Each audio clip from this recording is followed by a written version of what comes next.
that you have made your Holy Spirit available to teach us this word, to work with us, to bring us to the ordained place you have destined for all of our lives, to bring you glory, honor, and praise. In Jesus' name, amen.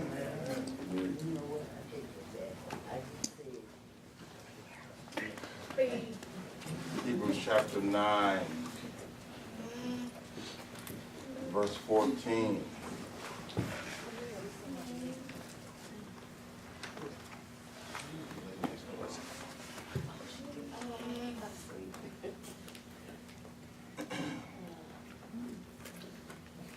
Now, chapter 9, verse 14. Now, this is a great connector. 14 and 15 go together. We ended in chapter 9, verse 14 last week.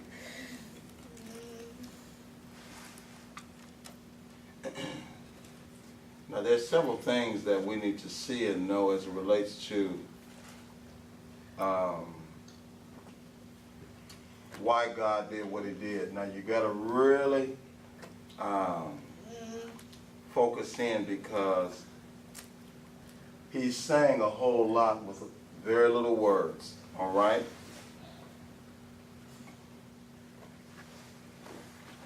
Now,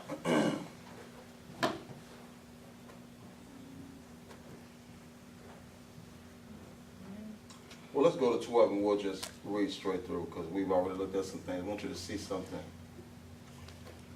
Now, before Christ, all man had was the blood of animals to confirm or ratify a covenant or an agreement. Now, I told you the whole book of Hebrews is the comparison. Whatever else you thought was all of that, compared to Christ, there is no comparison. He supersedes all of that. All right? So now, 11 talked about him going into heaven not made with hands. But now when he goes into heaven, notice he went there once for all into the holies. Now you only go into the most holy place on the Day of Atonement. Well, the priest in the earth had to do it every year, once a year. Jesus did it once for all. Now, he still got to take blood in there, because the high priest had to take blood in there. But it says, not the blood of goats and calves by which to make reconciliation between God and man, but now he's got to take some blood.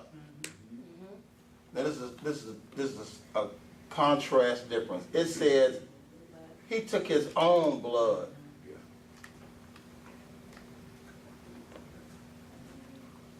He applied his own blood. Something a priest in the earth not only would not do, he couldn't.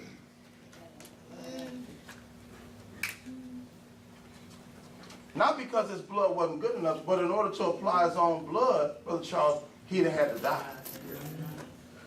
Now, he didn't have a problem with the dying part. He was going to have a problem with the getting up part. Watch this. Because of his own blood, it secured a complete redemption and everlasting release for us. Now, look at 13. Notice the language of 13. For if the mere sprinkling of unholy and defiled persons with blood of goats and bulls and with the ashes of a burnt heifer is sufficient for the purification of the body. Now, watch this. It didn't say it purified the body. Do you see the language? If, yeah. Sufficient. That word right there. Sufficient. Whoever was making the rules, which we know to be God, all right, this ain't what I want, but I'll accept it. It's good enough. It's as close as man was going to get.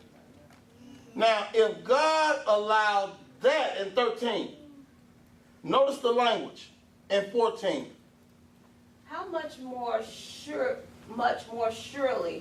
shall the blood of Christ, who by the virtue of his eternal spirit, his own pre-existence, divine personality, has offered himself as an unblemished sacrifice to God.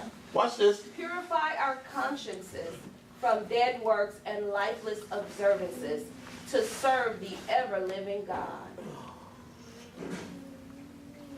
He did what he did so that our worship, our relationship would be real with God. Hallelujah. Not the usual church experience that we even encounter today. See, what we do every week is full of it. Only in church is it the same. Only in church is it scripted. Only in church is it regulatory. Everywhere else, we are live and animated.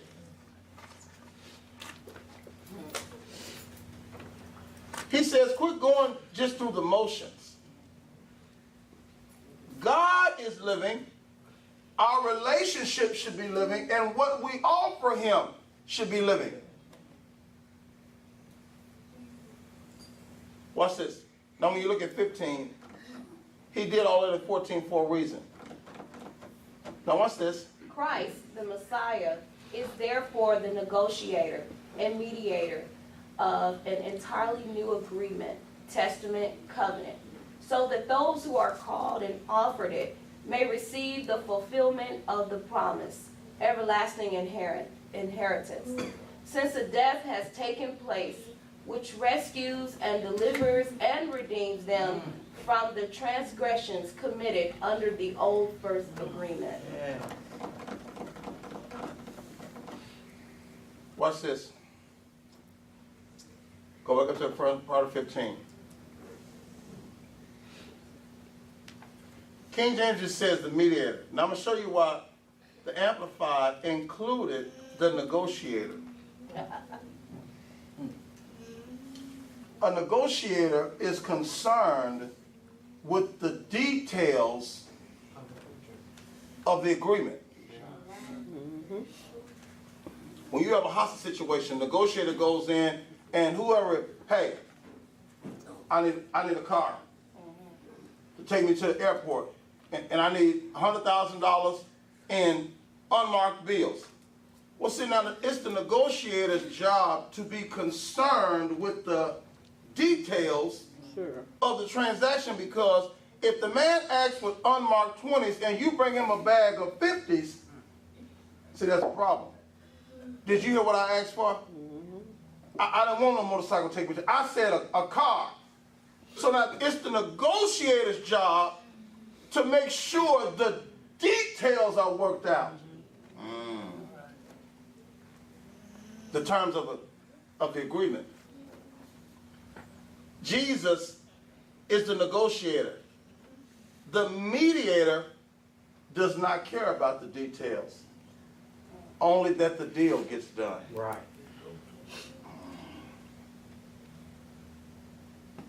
I don't care about either side. I don't care nothing about the details. I don't care about the money, the car, whatever. All the mediator is concerned with is the outcome. I just want the hostages to be safe. Make him think whatever he needs to think, because we're going to arrest him. Okay. Yeah, but we hope not to kill him. All right? We hope to arrest him. But if it comes to that, we're prepared for that. See, the mediator just wants the thing resolved. Watch this. Watch this. God established a new agreement because there was something inherently wrong with the first one. Now, you're missing all of this. Y'all, Christ is not the negotiator in terms of him talking to us about the new deal. No.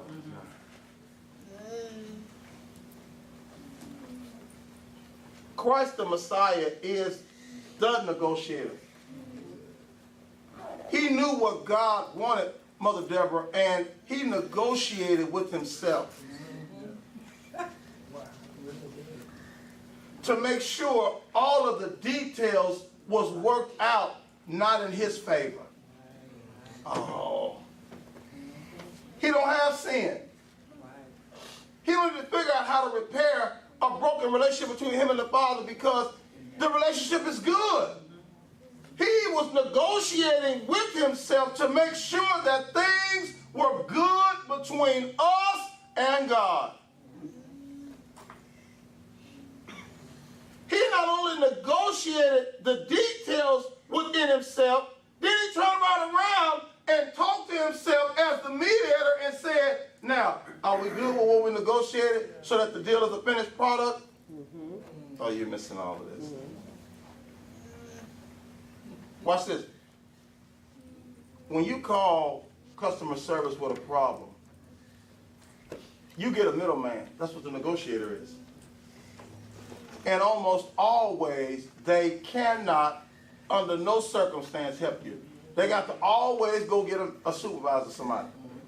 Now, the problem is, they don't understand that you already know that. When you call, hey, can you get your supervisor? Well, is it something I can do? Yeah, it is something you can do. Go get your supervisor. Well, is it something I can, let me hear about the concern first. Here's my concern. I need you to go get the supervisor. Because see, when I get to telling you all that's wrong, this is what you're going to say. Ooh, I can't really do nothing about that. Let me go get my supervisor. See, I'm just trying to cut to the chase. Go on right there. Watch this. What verse 15 says is, and if you'd have bought a car before, it's the same thing. Yeah. Now the salesman is here, I don't know if I can do that. Let me go talk to the mediator, the one who can make decisions. All Christ is saying is, I'm the salesman, I'm negotiating your deal, and when I leave the room, I'm actually going to talk to myself. I'm negotiating your deal and I'm mediating the deal at the same time. So you don't have to worry about nobody giving you a raw deal. I'm the same person. Y'all watch this. Of an entirely new agreement. Man, this deal is nothing like the original deal. Hallelujah. Watch this. But now it interjects a couple of different words, and you're going to see why in a minute. It actually uses the word testament as well as covenant. I worked out a whole new deal. You know why? So that those who are called, we talked about that last week, whom he foreknew, he predestined. Those who he predestined, he called. Everybody's not in the group. Matthew 22 says, many are called. It's a whole lot more people God wanted and intended to be saved. They didn't answer the call. Many are called, but few. It says, I worked out a new deal so that those who are called. So now if you weren't called, this deal. Watch this. Do you know all of Israel that was locked up in Egypt, when deliverance came, not one Israelite stayed in Egypt? Not one? Because the will of God was that they all be saved. Watch this. They were all called out of Egypt. What happened in the wilderness?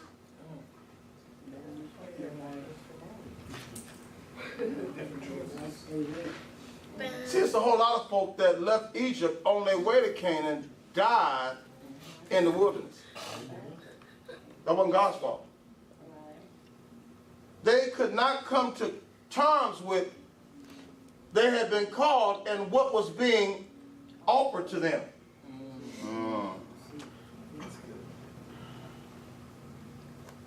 You're looking, but you ain't listening. Mom, I'm hungry. Mama whip out something. Watch this.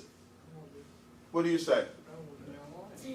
Watch this. Now, what is mama's response? You better eat or you ain't getting no, nothing. You have a different mama. See, now, you're too modern. See, the old school mama was a lot nicer. See, I'm trying to be nicer last night. See, a good mama would say, oh, you're not hungry. Right. Yeah. Right. Yeah. Clearly. Because if you were hungry, you would eat it. It wouldn't have mattered. That she put out. Yeah. See, the street term is a hungry dog. Yeah, we'll eat that right there. Yeah, see, you talking about, ooh, I don't know why they digging in the garbage can. Because you ain't never been to that level of hunger yet. Right. Yeah, I mean, when you're to a certain level of hunger, you'll eat it wherever you can find it. Hallelujah. Watch this. He says, to those who are called and offered, I worked out a new deal. Not only those who are called and offered it may receive. Watch this. Because I worked out a new deal, but there's a whole group of people that don't even know I worked out a new deal for them. I need them to receive the fulfillment of the promised everlasting inheritance. You can Google, it's people that have money laid up for them. You know what the problem is? They don't know it. The information was never passed down that your aunt, your uncle, your whoever died, had a lot of money, and your name was in the will. And I promise you, whoever it is struggling, not because they don't have it, but because they don't know they got it. Right.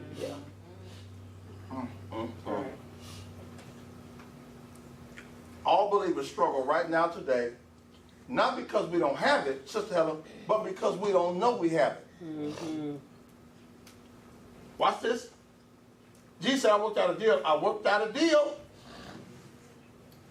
See, if you've been called out of darkness into the marvelous light, the promise is for you. And everlasting inheritance. It'll never run out, y'all. Right. How we know it to be true? It says, since a death has taken place, you can't get inheritance. That's how it's set up. Right. Because as long as the person is alive, changes can be made. Right. So you cut the fool with some folk, just like you were written into the will, and it has happened. You can be written out. Your amounts can be changed. See, I was going to leave you everything, but you done cut the fool with me, I'm going to leave you a dog. And family members cut the fool at the reading of the will because you're not mad at what you got. You mad that you didn't get as much as what this one got. Watch this. The reason, y'all, we have inheritance is because a death has taken place. Watch this. Not a regular death. A death which rescued us.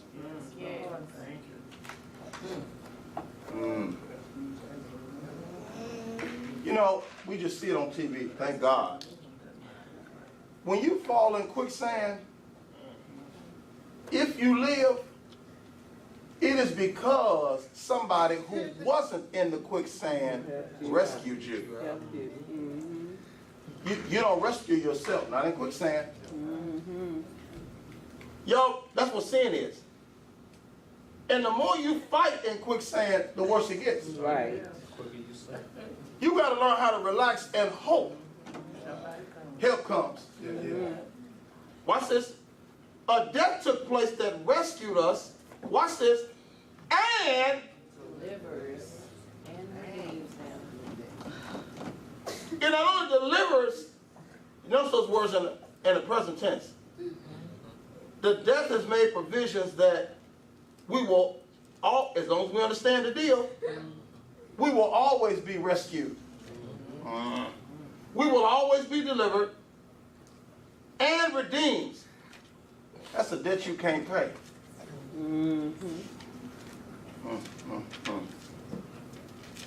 In his death paid our debts.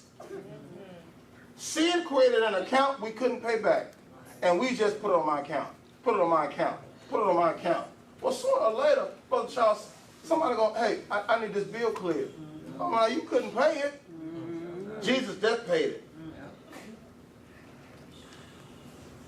our rescue and being delivered, our debts that were collected were all committed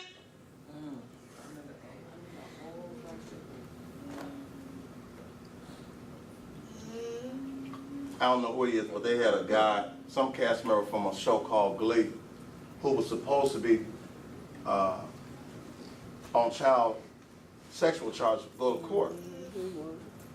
Well, he killed himself. Because he died, they had on the news the other day, those charges have been dropped. Why? He's dead. You don't charge a dead man. Watch this. All the stuff that was committed under the old or first agreement.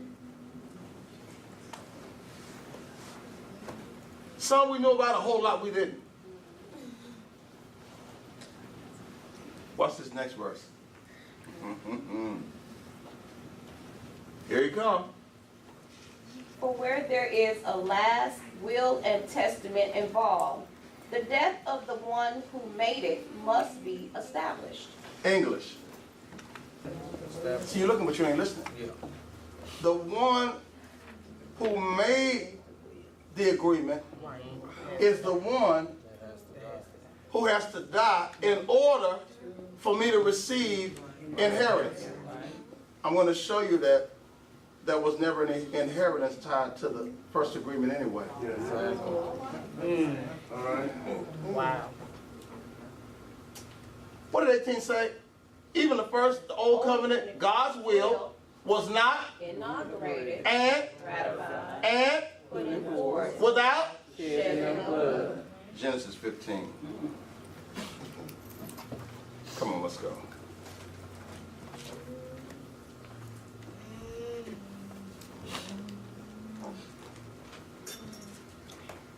Anybody ever been to graduate school?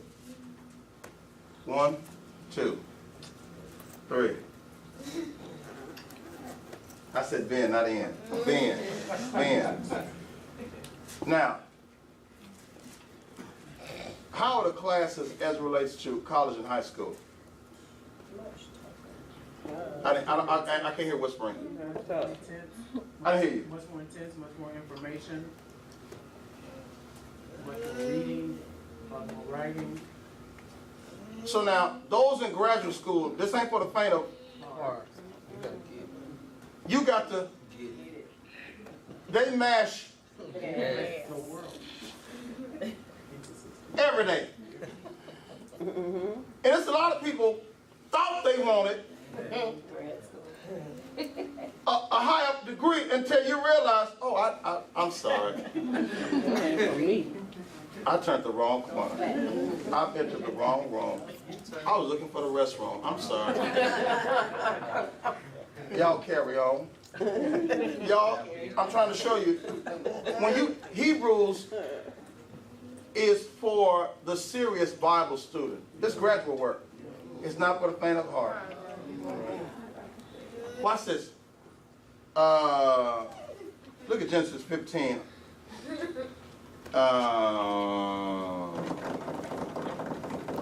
Look at verse 9. And he said to him, This is God talking to Abram. bring to me a heifer 3 years old, a she-goat 3 years old, a ram 3 years old, a turtle dove, and a young pigeon. 10. And he brought him all these and cut them down the middle into halves and laid each half opposite the other. But the birds he did not divide. Verse 18.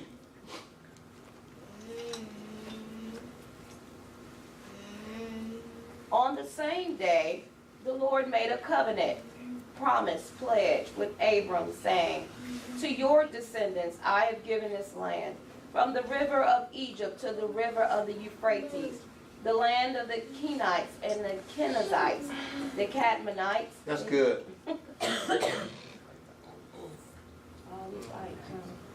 When we read Hebrews, it says the old covenant was not inaugurated or ratified without the Shedding of blood.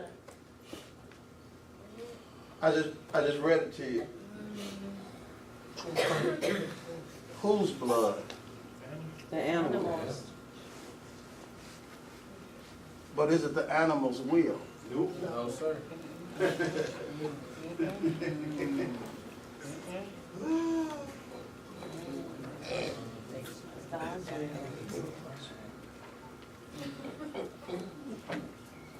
You're looking, but you ain't listening.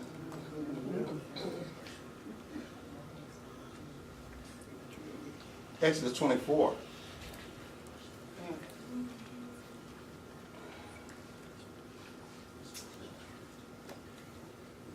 Verse 6.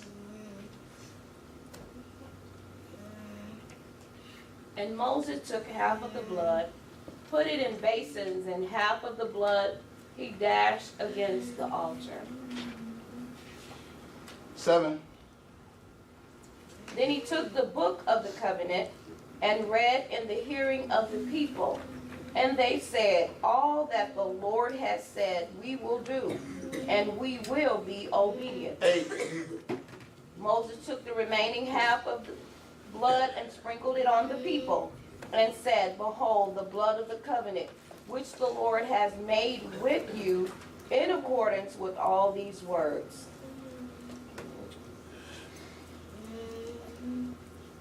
Whose blood?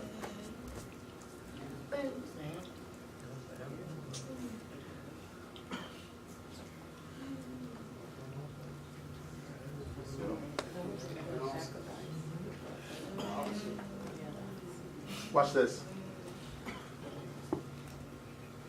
This is the testament, D, but it can't be the last one. Why? Right. Because Jesus Was the was one who shed. established it, the blood had. God is who established this, and he didn't die. Right. Okay.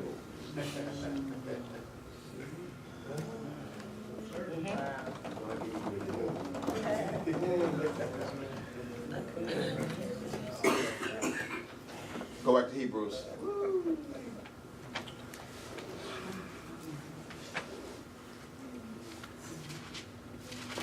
Now, when you go in the deep end, Dorothy, now you won't drown. Now, that's not to say you won't drink some water.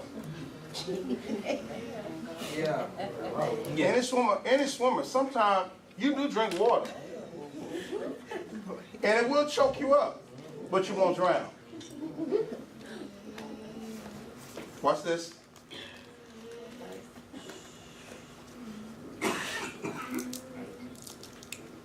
I want to go back to 17 again.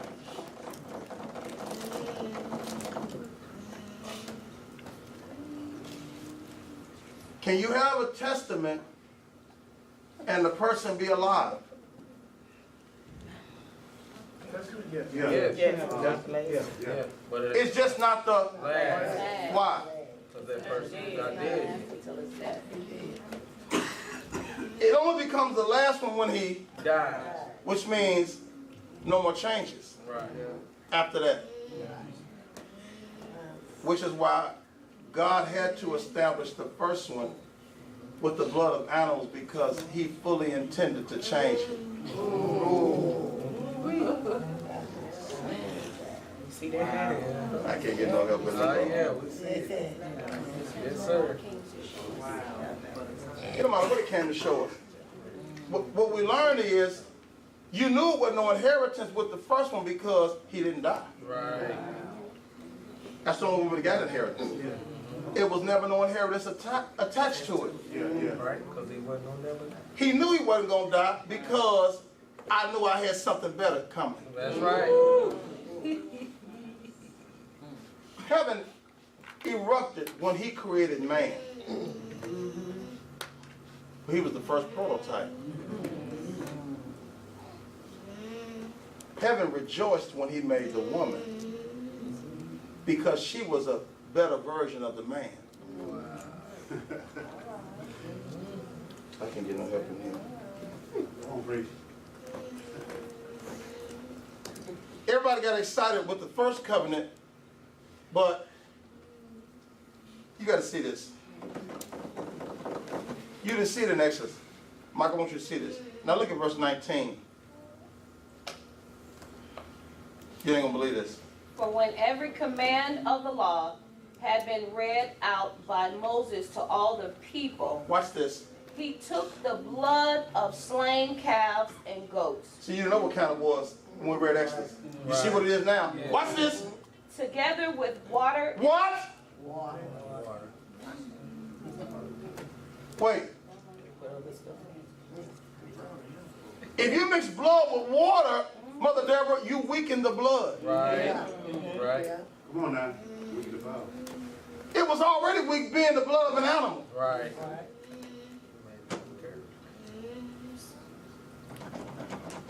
It's in place, we just read it, but it had no bite because the one who established it was still alive.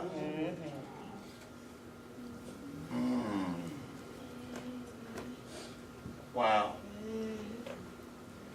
He mixed the blood with water. And scarlet wool, and with a bunch of hyssop, and sprinkled both the book, the roll of the law and covenant itself, and all the people. Oh, wow.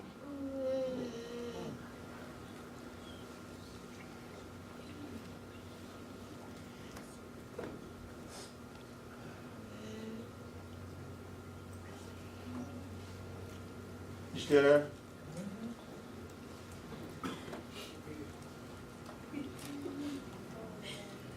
Twenty repeats what he said in Exodus, saying these words.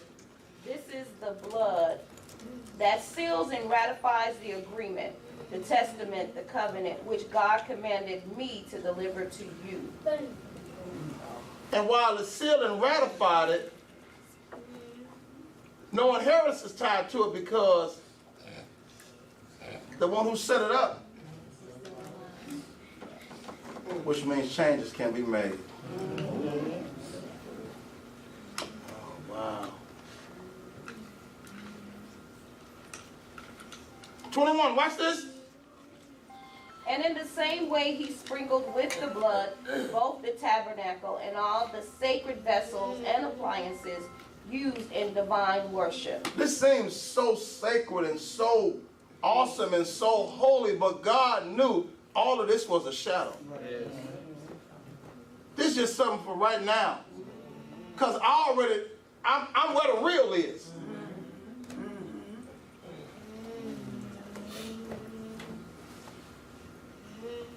Watch this. 22.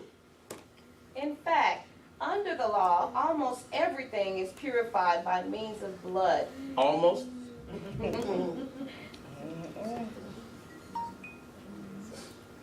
Come on. And without the shedding of blood, there is neither release from sin and its guilt, nor the remission of the due and merited punishments for sins. Without the shedding of blood, there is neither. So the shedding of blood should have a dual meaning. Did you see it? You don't get released from your sin and the guilt, and you still got to pay for it.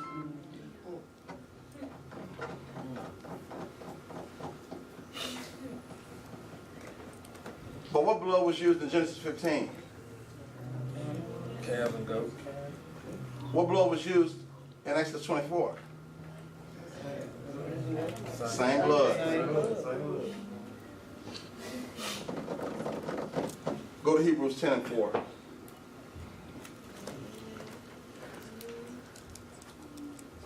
You ain't gonna believe this. See, we all over the place in church. We look crazy. God knows exactly what he's doing. Yes, sir. While we hitting and missing.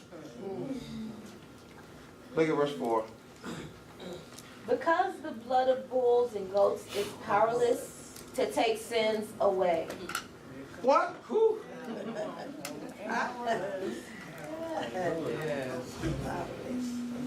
What? That can't be true. I used that blood to seal the law. I used it to purify the tabernacle. I used it for the purification of the high priest and all of that. Hey man, and they were using an inferior blood. When we first started reading, we used this word sufficient. It didn't get the job but I'll accept it. What?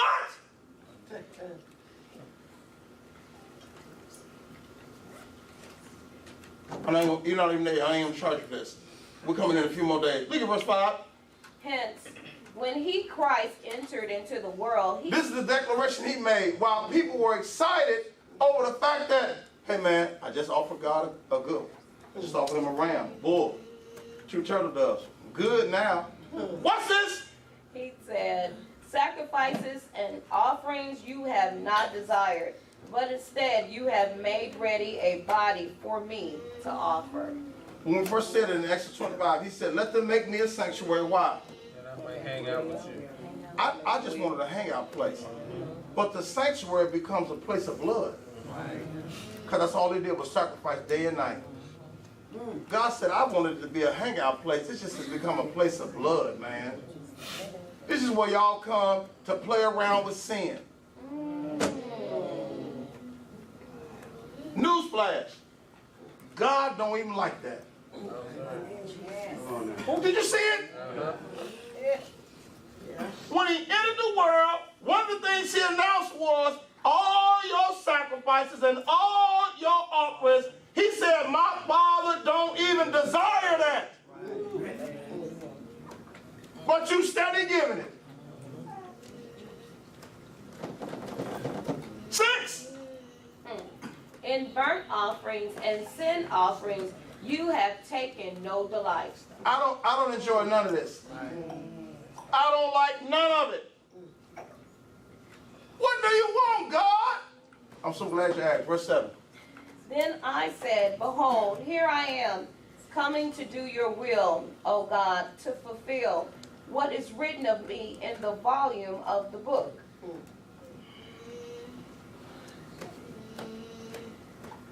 We shout over the fact that Christ was the sacrifice of God